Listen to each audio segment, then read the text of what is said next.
I'm here. We're back for more Five Nights with Harry by Harry LaFertz. Last time we left off, we had a bit of Veronica learning how to teleport to places, and Harry let the animatronics know his plan for the future of the pizzeria. Anyway, we are now on chapter 17. If you want to follow along with the chapter, link to it will be in the description below as always.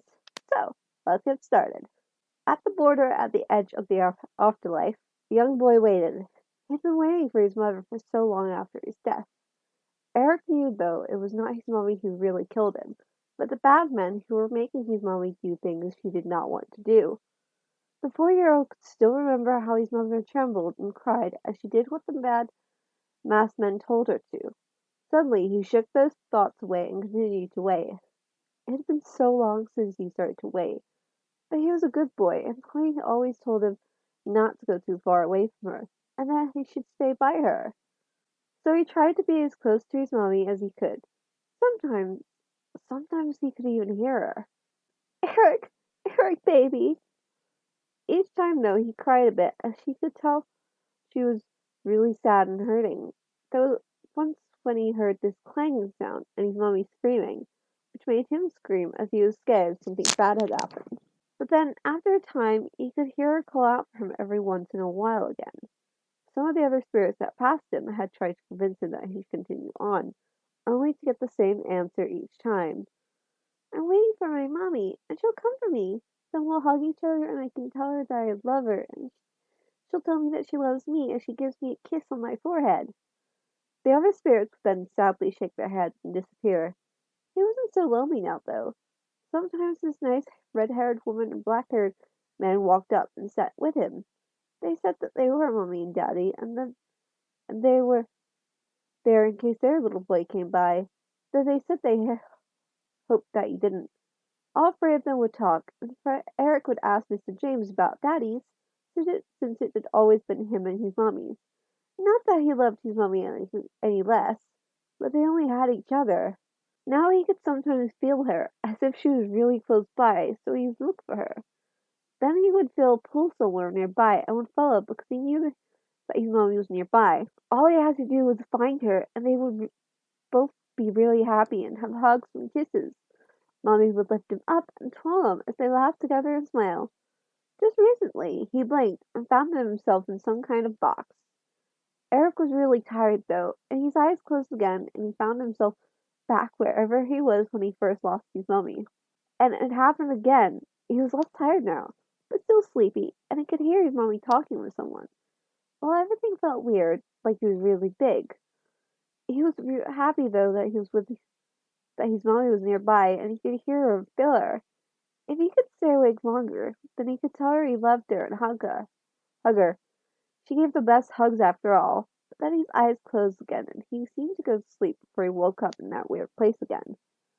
Veronica was startled out of her thoughts as she looked around as she was distracted from talking with Aya. What was that? If they were visible, one could see one of Aya's eyebrows raised as she crossed her arms where she sat on top of the sleeping Harry. Something the matter, Veronica? You seem like you're distracted. I feel like I change voices with these characters all the time. I don't know what their original voices were. So sorry about that. The golden fox animatronic continued to look around with a frown. I thought that I had heard something. Like something scraping against something? She then turned back to Aya. Did you hear it? With a frown, Aya shook her head as she thought it over. I can't say that I did hear anything. Even though she was still looking round, Veronica mentally shrugged it off as her imagination. Meanwhile, inside Shadow Fox's crate, the glow of the animatronic's brilliant blue eyes slowly faded and the eyelids shut as its paws relaxed from where they had moved in a clinch. Around them, the nightclub's air vibrated as the three friends chatted, barely heard over the sound of the music. Finally, Michelle took a sip of her drink and turned to Erica, who was a bit silent. Something wrong? The girl jumped a bit before she smiled and shook her head and drank some of her beer. Not really, just thinking for the most part. Checking out a guy, Lisa raised an eyebrow as she gave him a once over. About what? You're awfully quiet, and usually you're joining me in commenting on the cute guys. I mean, I can understand Michelle as she has her eyes on a really nice cat and Harry, but still. Lisa dodged a swipe from the growling Michelle as Erica smiled at their antics. Just thinking about how my life has gone is all. She took another sip of her beer. After she took another sip of her beer, Erica put it down and crossed her arms and looked around. When we all decided to come to England together for our studies, I figured that we would go to school, hit the local club scene, maybe pick up some cute guys, then head home. Not so much now. Setting down her own drink, Michelle leaned towards them. Oh? After making sure that no one was around to listen, Erica let out a breath as she softly smiled. Then we somehow got involved with the whole Fazbear thing. I mean, hearing the stories from your dad when he was drunk was one thing, but actually seeing with my own eyes, and then having the mysteries behind it ripped away to reveal how tragic it all really is, it really put things into perspective. Now, I can't see myself abandoning them, especially Olive. With a nod, Lisa's eyes sparkled at the thought of her niece and her own interactions. They really do make one change their priorities, don't they? Her smile became a slight grin with her next word. Though I am surprised at how good of a mother you make to Olive. Shaking her head, Erica chuckled some. Surprises me as well. She then looked at her into her bottle of beer as if it held the answers that she was seeking within it.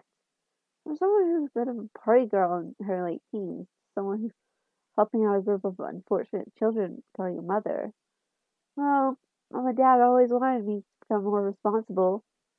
Michelle's lips twitched a bit, though I don't think they were thinking about this when they told you that. As her shoulders shook in soft laughter, Erica nodded. Yeah, they'd be shocked. Then drank the rest of her beer and set the bottle down on top of the table. But you know what? Erica closed her eyes as various memories played in her mind. Fixing the animatronics, listening to their stories, her time with Olive, like when the animatronic was cuddled up into Erica's body in bed as the human read her a bedtime story, or when they were taking a bath there, and gave each other bubble beers and hairdos as they laughed. Another being when they were in the backyard and Olive brought up a flower that she had picked for her mummy. Then Erica's eyes opened as her smile softened. I wouldn't trade any of this for the world. On either side of her, Michelle and Lisa finished their own drinks off before they nodded as Michelle stated what they were both thinking. Agreed. Then Lisa leapt off her stool somewhat shakily and then turned around with a grin. Well, anyways, we didn't come here to be deep in thought. We came here to have fun. She then winked at Michelle, who groaned as said woman knew what was coming next. Well, that and teased Shelley here over Harry, and tried to convince her to bring Harry along next time. Lisa then grabbed their hands and pulled them out towards the dance floor. Come on! This is our day of relaxation.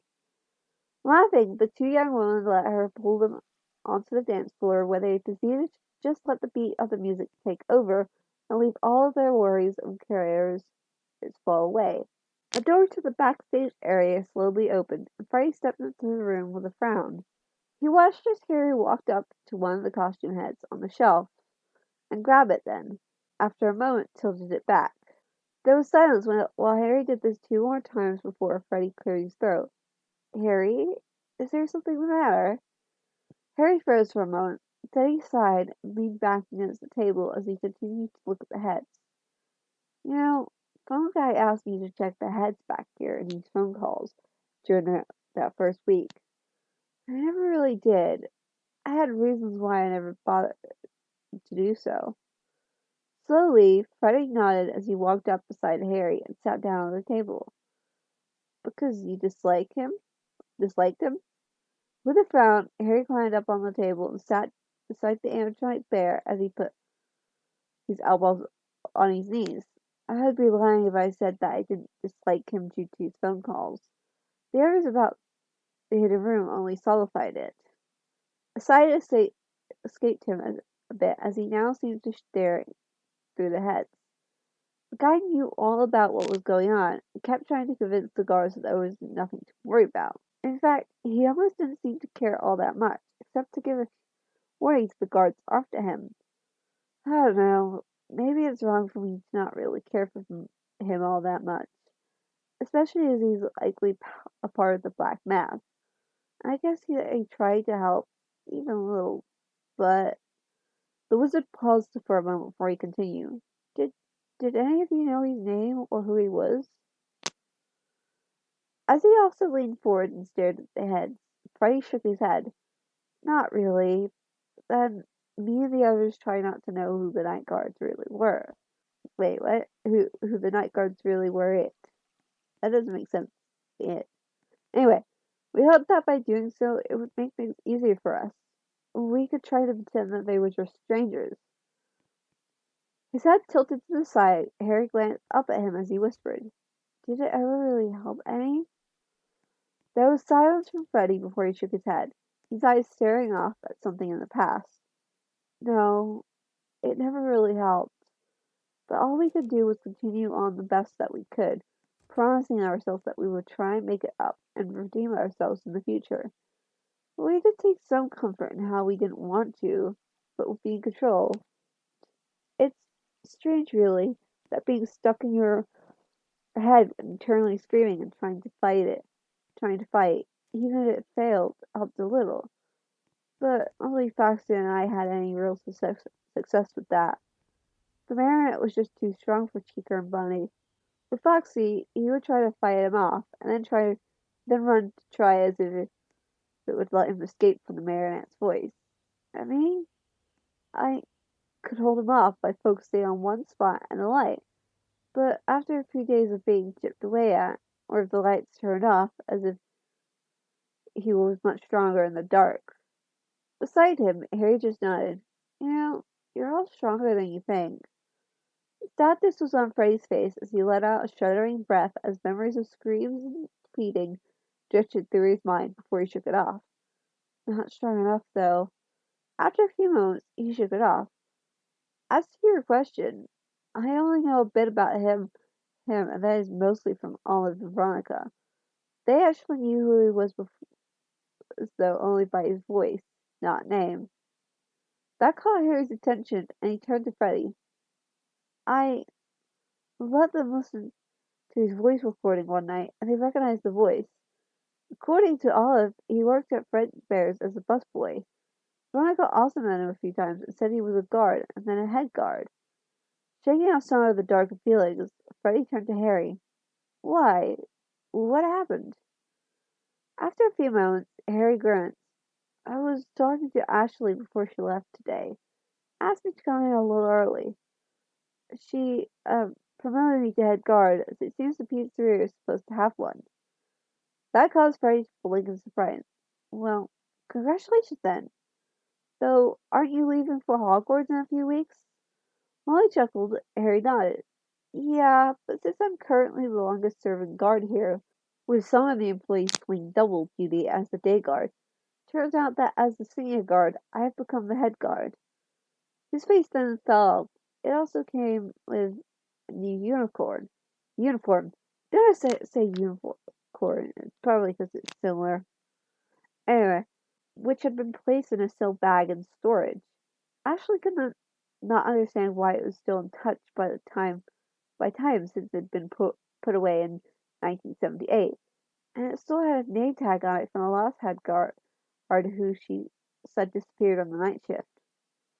Once more silence descended on them before Freddie cleared his throat. I see. And the name? Reaching into his pocket, Harry pulled out a name tag from his uniform and handed it to Freddie, who read it. Scott. I see. The animatronic bear considered Harry for a moment. It bothers you to be wearing it after everything you felt about him, huh? There was a grimace on Harry's face as he tugged at his light purple shirt. This is the uniform that he died in. Of course it does. Freddie frowned for a moment before he attempted to inject some humor into the conversation. Well, not the same uniform, as that would be ripped and torn with patches missing. Well, Tony's sister was a witch, I suppose. At the unamused look Harry gave him, he rubbed the back of his head, a habit he had picked up from Harry. Right, not that funny. With a dry tone to his voice, Harry shook his head. Not funny at all. I really do not want to give that a moment's thought. The shoulders went through him as he looked at his shirt and then quickly unbuttoned it and took it off. Now I can't stop thinking about that. Thanks. As he winced, Freddie nodded. Noted. He then watched as Harry hopped off the table and walked to the head next to the last one. He picked it up. So that is why you're back here. It just makes you want to. Slowly, Harry gave a nod as he picked the head and flipped it so that he could look into it. Yeah, though there's more to it than that. Having seen the confusion on Harry's face, Harry gave a sigh. I have you ever wondered what happened to the bodies? Obviously, they got rid of them somehow, but did they dump them out there somewhere, or did Tony's sister use magic to just make them vanish? Watching as Harry went to another head, Freddie frowned. I never really thought about it, to be honest. Never actually wanted to. It's probably the same with the others, but I never did see cleaning crew bring anything from back here out in a large bag or anything of the sort. And Tony always walked back here with his sister, so. Pausing, Harry looked around as he could just barely hear audible whispers reach his ear. Not even a false dignity of a shallow grave. The animatronic bear watched as Harry reached the final head and grasped it. Rather sad, really. With a nod, Harry gulped as his hand shook. Yeah.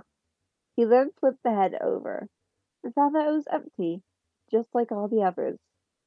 Sad doesn't begin to describe it. The car jolted to a stop as Harry woke up in the back.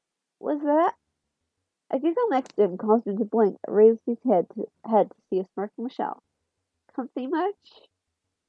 It took Harry's sleepy mind a moment to realize that he'd fallen asleep during the car ride on Michelle's shoulder in the back seat of the car. He jerked away from her and gulped a bit. Uh, uh, sorry about that, Michelle. With a very slight amount of redness on her cheeks, Michelle's smirk became a soft smile as she shook her head. It's okay, Harry. I can imagine that you're tired from your night shift, so I don't mind you sleeping on the drive. Her blush deepened as she noted looks from her two friends in the rearview mirror. Anyways, we're here. For the distraction, Harry looked out the window to see the used vehicle lot that they'd gone to. Huh, more variety than I expected. Though I hope that they have what we need. It said that he noted that Lisa did not look at all that well. You okay, Lisa? As she waved him off, the young woman sighed. Yeah, just a bit hungover. She then smiled at him in the mirror. Anyways, you gave any more thought to what we asked you about? Harry blinked and frowned some as he rubbed the back of his head. Well, I thought about it, and if everything works out, I guess I can head to a nightclub with you. Though it might take some work to set things up so that are taken care of for that night. While she stepped out of her door, Erica raised an eyebrow a bit as she looked over the roof of the car where Harry got out. You really do worry a lot about them, don't you?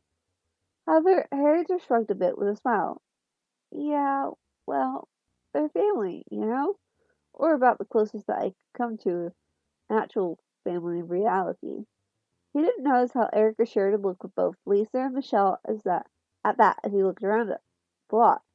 Anyways, we should probably look around some. The four of them walked around looking at the various vehicles before Lisa asked the question that was on the furry woman's mind. So, why are we looking at caravans anyway? Especially used ones. Smiling, Harry glanced at them from where he'd been looking into the window of one. Well, remember how Erica said that they would not be the room at her house for there would not be room at her house full of all the animatronics. Erica nodded as she stuck her hands into her pockets. Yeah, it's pretty crowded as it is with the toys and the ones we rescued from London in the house.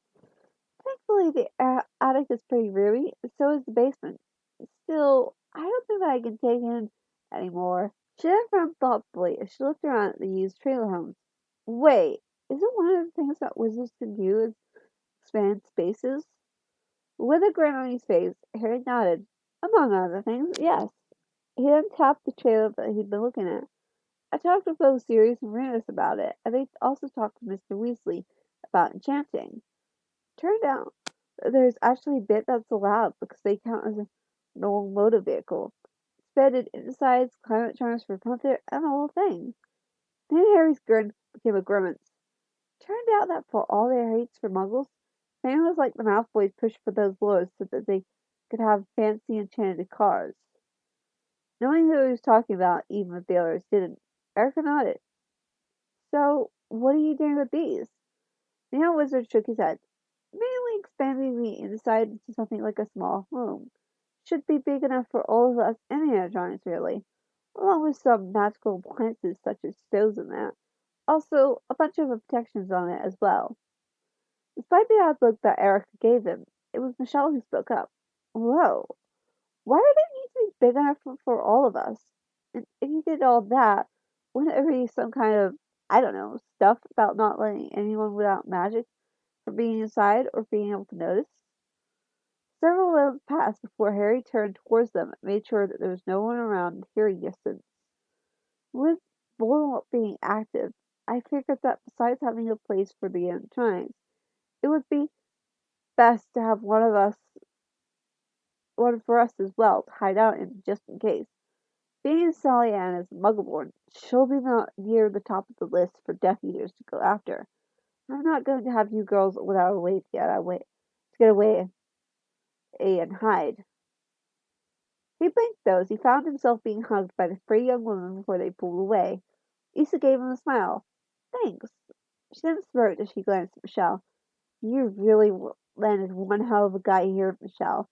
If it was not for you, then I would try to snatch him up. Sputtering, Michelle's face was nearly as red as Harry's as she glared at her friend. We're just friends. Now ignoring the identical teasing grins on her friends' faces, she turned to Harry to change the subject. What about that other stuff? Hiding the inside from non-magicals and stuff. Grateful, Harry smiled at her, though it was ruined a bit by his red face. Well, as it turns out, once it's all done, I can keep people without magic into it so that the spells to normally prevent them from noticing or entering won't affect them. He then reached out and tapped the side of the used trailer. Anyways, according to Remus and Sirius, these older models are easier to enchant. Then became thoughtful as she looked over the trailer homes in the office. Some of these would even fit in the garage. Erica is. How are you paying? There was a moment before, as Harry shuffled a bit. Well, turns out that Gringotts does some nice exchange rate, and Sirius has been exchanging money from his vault, so we can make payments in cash. Her hands in her pockets, Michelle smiled some.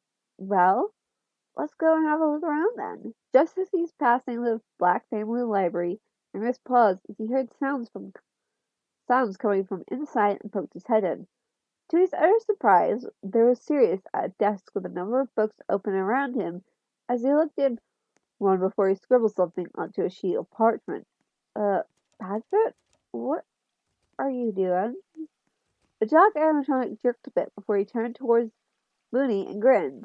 Just some research and refresher work. With a raised eyebrow, Remus walked in and picked up one of the books and read the cover. Protections for the Marigold Vehicle and You? He then picked up another and read that title as well as the title to the book on the table. So you want to enchant a muggle vehicle? How to make a magical tent? Padfoot, what is all this about?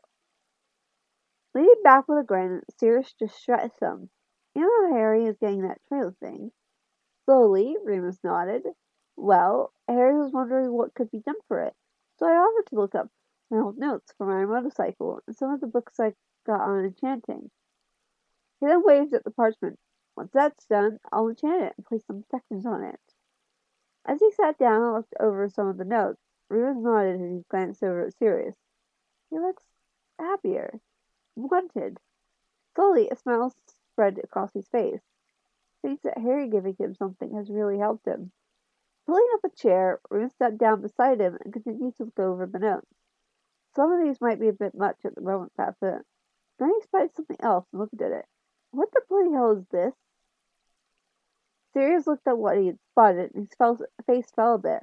It's something that Lily worked on, and I managed to salvage over it from their home that night and hid it until now. While it felt like a fist was clenched around his heart, Rios picked up the notebook to read it better. I never knew that Lily was working on enchantments so that muggles can, or anti-muggle spells, or protection against obliviation enchanted into a necklace. There was a fond look of remembrance on his face as Sirius stared at the book. Remember how Lily hated that she could never bring her parents to Hogwarts? Because the wars there would prevent them, no matter how they were brought there? Sirius nodded as he remembered that. Then it was poor Sam's mother. Remember that? How the oblivious Slaters went and hold on. How the oblivious went and obliterated all knowledge of magic from her without even thinking that she should know? Sam was heartbroken by how his mother couldn't remember anything past his 11th birthday. She wanted to prevent it from happening again. With a fond smile of his own, the werewolf nodded. That sounds like her. And I can see her doing research into that. He then looked over the notes and slowly frowned. I take it that you are planning to give this to Harry, for Michelle and the others? Now there was a serious expression on the current head of the Black family's face. Those three are in danger from various quarters. This would help them. I got a few spells that can also place on any enchanted jewelry. That would be a nasty surprise for anyone attempting to remove them without authorization. Family spells. After a glance, Remus mumbled a bit. I can imagine what those surprises might be. Shrugging, Sirius gestured at the book of notes. Well, it's something that can help other than spend all my time cleaning the place. Whistling, Erica pulled the soldering iron away from the small iron trying. Vicky leaned in some and examined it. Is there something the matter with it? Another glance let her know that her see some of the small bird's bones that were visible here and there within the endoskeleton's machinery. You've been working on Polly quite a bit. As she leaned back, Erica glanced at Vicky with a smile, as Olive followed something on the floor. Polly well, the smaller animatronics sometimes the harder it is to repair or work with, especially with one like Polly's who don't have your usual shape. Sure frowned, she took a pair of tweezers and went back to work. Especially these old animatronics. There's only so much that I can do by adding modern stuff, and with the rest of it, there was a moment of pause as Vicky glanced to where Lakia was testing out some of the new work done on her. You really don't want to take away something, and then it turns out to have been needed. While she grimaced, the young woman nodded and tapped a piece of paper which showed the pair schematics. I'm having to get some of these machines to specific dimensions, which are raising some eyebrows, needless to say. Only good thing is that with all the major repairs for you guys complete, I only have the minor ones, and those repairs for your costumes, which can wait until staff comes through her work on those. Swinging her feet under the stool she sat on, Vicky continued to watch in interest as Erica continued her work as she pulled another illuminated magnifying glass over to see more detail. I've noticed that you're bringing a couple of people. Already knowing what she had meant, Erica smiled some as she teased the wire back into place. There's really only so much that even I can do for you guys. Steph is top in the class at making costumes for animatronics. Richard is great at programming, and Lauren as well as Davis are great at machining. They all bring something to what we need, and, well, explosively sighing, Erica looked over at Vicky, who had turned all of her attention onto her. If Harry manages to fully revive Fazbear Entertainment, and if anyone could, it's him, then he's going to need a crew specifically for upkeep. At least upkeep and upgrades for all of you. And if they later expand, then he's going to need a core group who can train others for other branches or be in charge of said groups. Her eyes widening some, Vicky somehow sucked in a breath as it all clicked. You're getting ready in case Fazbear expands again. There was a moment before Erica turned back to her work. It makes sense since Fazbear has risen from the ashes once before, but there's a bit more to it than that. All the people that I mentioned, they're also like me in that none of us could really expect much work once we graduated, except for maybe interning with various animatronic companies. It would be years before anyone would even trust us beyond the most basic of things. But with Harry, we could all gain experience, and if everything works out, that's there's not one of us who could not look back and grin triumphantly at our accomplishments. As Vicky nodded, it was then that she noticed that Olive was walking up with something in her paws. What have you got there, Olive? With a blink, the otter animatronic grinned and held up her paws. A frog! Laughing, Erica nodded as she saw the animatronic frog that was in Olive's paws. Well, Hopper is something fun to play with, I'll admit. Olive pulled her paws down some and looked over the much smaller animatronic as it tried to get out of her hold. He's very cool, Mommy. You make him? At Erica's nod, her eyes got wide. Wow, you're really good at this, Mommy. Another laugh escaped Erica as she picked up Olive and set the otter in her lap. Thank you, honey. She gave the giggling animatronic a kiss on the head before she looked down at the robotic frog.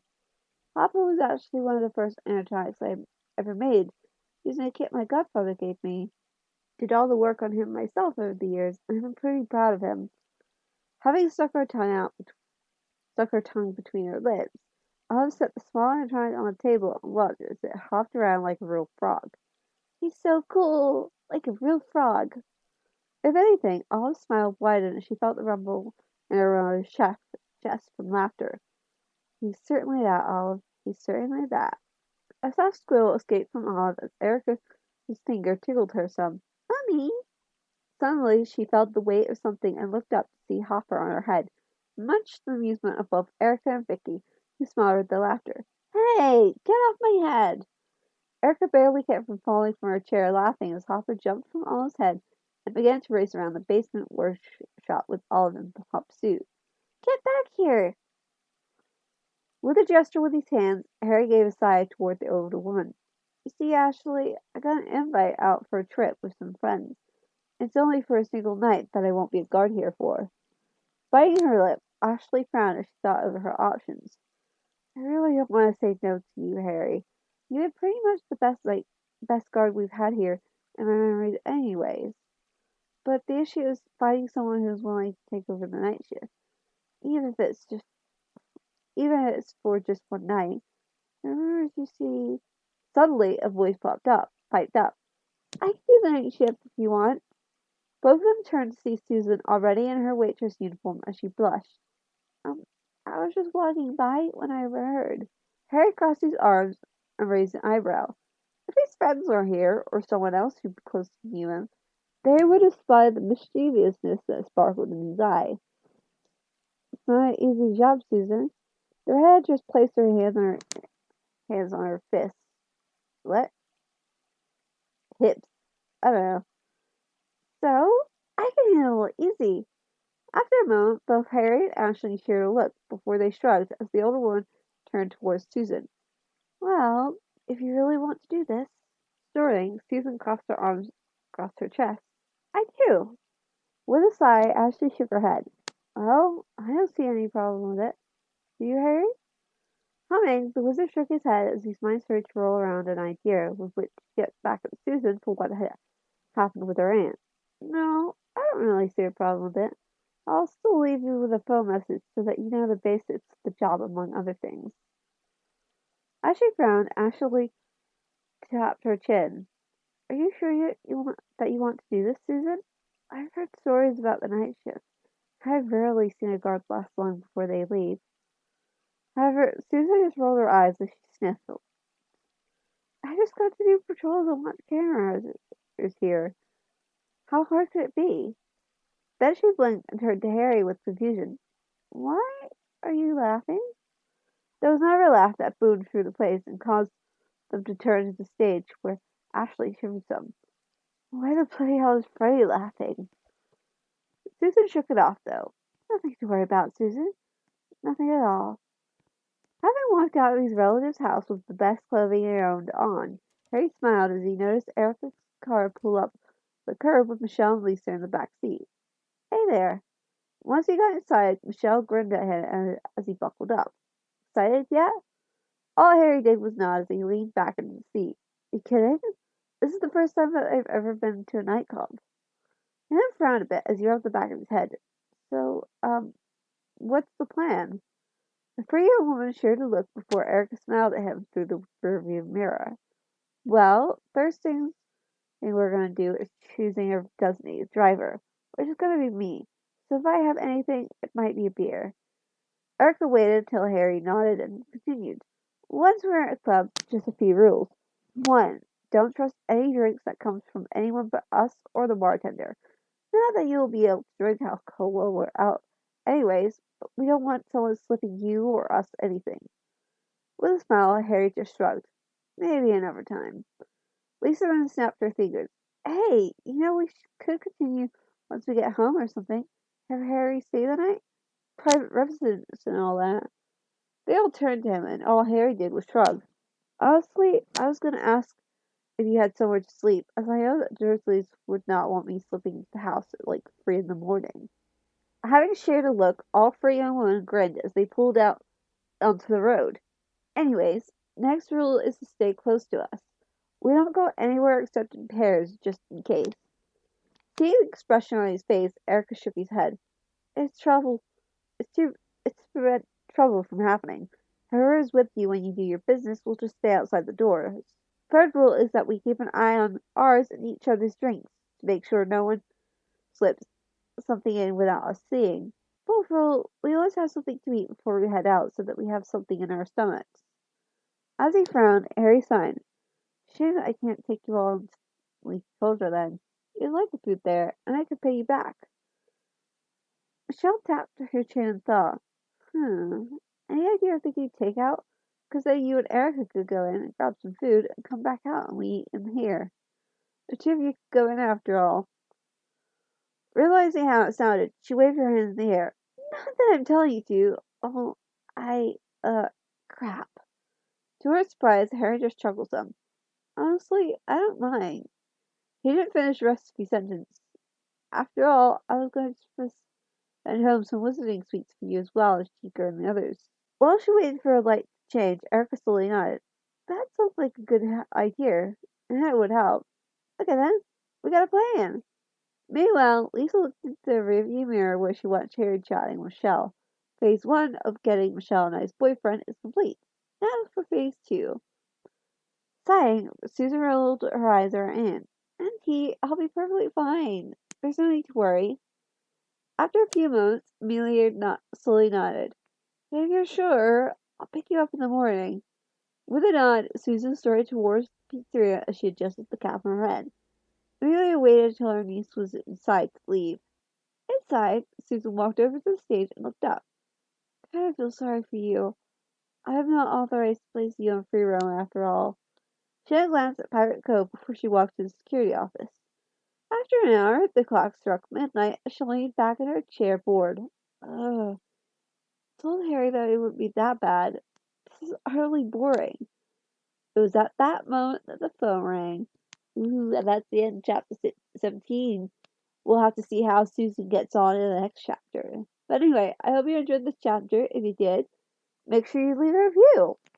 I literally have a chapter link description. Go leave a review. Check it out. Show the author some love. Maybe it'll continue them to write because it's been years. But yeah, leave a review. And if you do, come back and tell me what you think too, because I'm curious as well. But review first, then me. Anyway, leave a like if you enjoyed the video and be sure to subscribe. I upload new videos every Friday.